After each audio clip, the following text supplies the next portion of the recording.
Okay, this is Algebra 2, assessment number 5, review part 2. So hopefully you've already gotten through the rest of the review, part 1, all of that stuff. And now we're on the little short ending piece. So we're supposed to construct a scatter plot given the provided data and then describe the correlation. So we're just plotting these points. X is 200, excuse me. Make my points purpley. X is 200, Y is 40. X is 400, Y is 50. X is 400, Y is 60.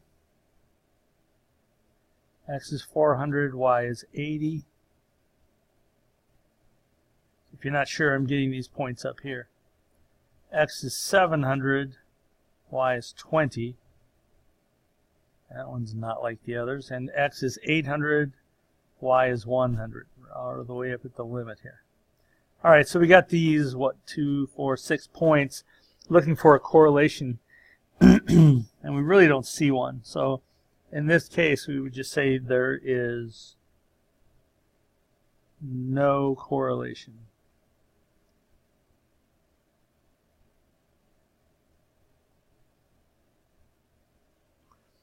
Sorry, that's a little hard to read, but hopefully you're listening. All right, this next set of data, I'm going to go ahead and work through all of these, not just the odds, since there aren't that many of them. X is 2, Y is 8. X is 4, Y is 6. X is 6, Y is 5. X is 8, Y is 3. X is 9, Y is 2. So over 9, up 2.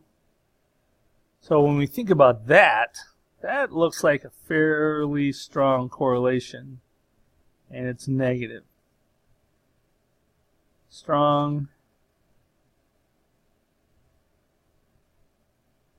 negative correlation.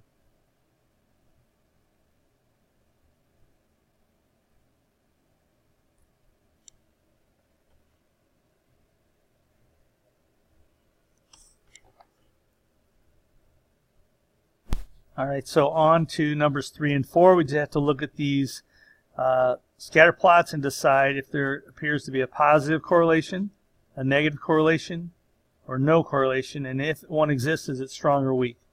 Well, again, I look at this one, I see this almost perfectly straight line of data that I could kind of draw a line through. Wish I could draw straight. Actually, I could have done that. Let's do that. I can do this. I'm going to draw one of these. Something like that. So that's a strong positive, because it's positive because it's going up from left to right.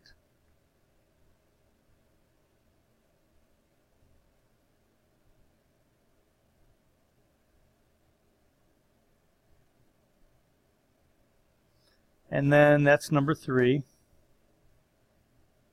And over here on number 4, that data is just a mess. There's really no way to extrapolate any kind of correlation out of that. So we're going to say there's no correlation.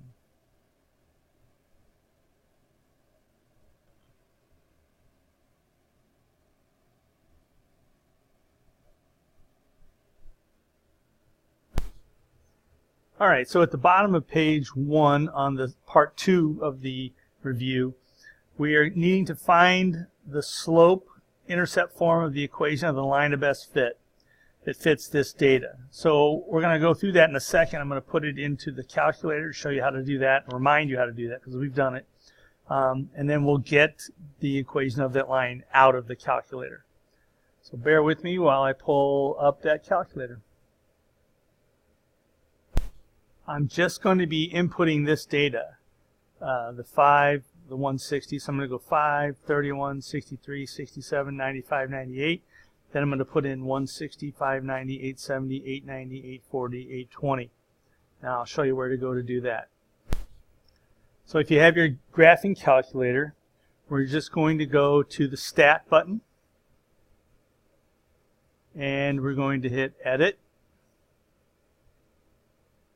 and we're going to go over to L1, and we're going to start entering data. If you have data already in here, you need to get rid of it. You go up to the top, and then you would hit Clear, and you'd have to hit Enter. Now it's ready. Same thing for L2. We're going to be using L1 and L2. So now we're entering that data from the chart. So I'm going to enter 5, 31, 63, enter. I'm just hitting enter after they type the number or punch the number in. 95,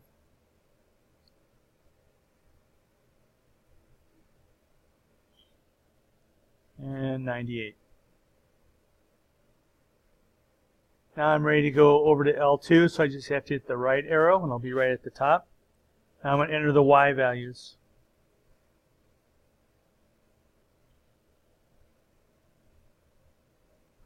Hopefully you'll be a little faster on a real calculator in the real world. This digital one, a little tricky.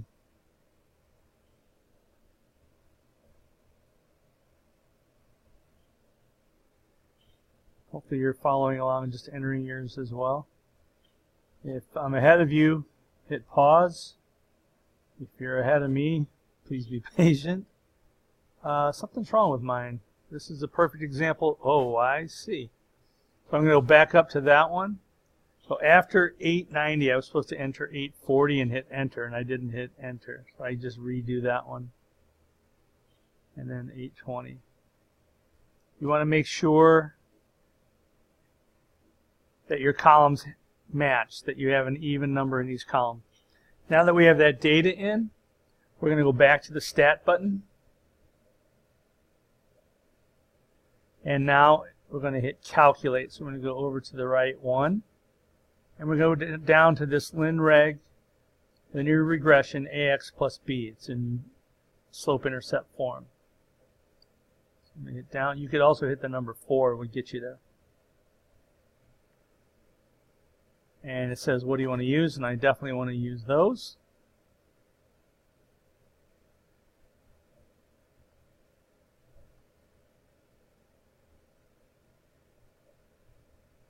It's calculating for me. And now it gives me the y equals ax b, or mx plus b. They say a instead of m. But we are there. So we're just going to substitute 6.7. What I go with 6.702. We'll go to 3 decimals on that, and we'll show a slope of 293.998.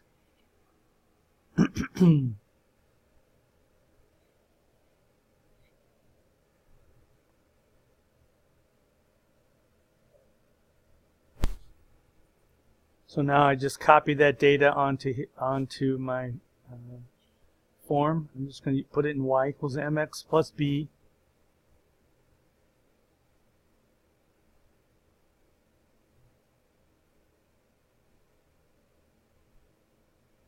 Which was, in this case, y equals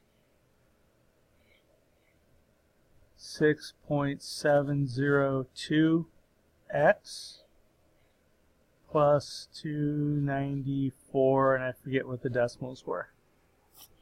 Anyway, and that's how you do that. You should practice doing the same thing over here on number 6. Refer back to number 5 as often as you need to. That's it for page 1 on part 2 of the review for assessment number 5.